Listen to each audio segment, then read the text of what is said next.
Roku the great. Vihaan खोलीमध्ये परीक्षेची तयारी करत बसला होता. विहानला गोष्टी काय मोठमोठ्याने पाठ करायला आवडायच्या. मध्येच तो थांबायचा.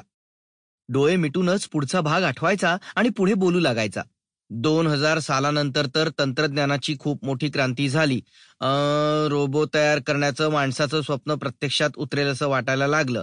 आत्ताच्या रोबोटचा खऱ्या अर्थाने पूर्वज रोबो तयार होण्यासाठी साखर, मैदा आणि थोड्या पाण्याचं मिश्रण करावं लागतं.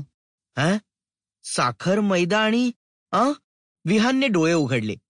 हे काय ऐकू आलं आपल्याला? नाही, भास असेल कदाचित. विहानने परत डोळे मिटले आणि मोठमोठ्याने बोलायला सुरुवात केली. पूर्वज रोबो तयार होण्यासाठी 2100 साल उजाडावं लागलं.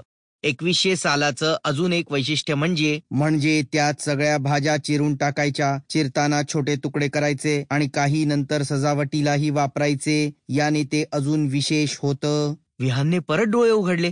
आता त्याची खात्रीच पटली की हा आवाज काही त्याच्या डोक्यातून येत नव्हता. विहानने इकडे तिकडे बघत आवाजाचा माग काढायला सुरुवात केली. शेवटी त्याला शेजारच्या खोलीत एक स्वयंपाकाचं पुस्तक घेऊन बसलेला रोकू सापडला. रोकू, अरे काय चाललंय हे तुझं? विहान आश्चर्याने जवळपास ओरडलाच. काही नाही, मी सहज गंमत म्हणून हे वाचत होतो.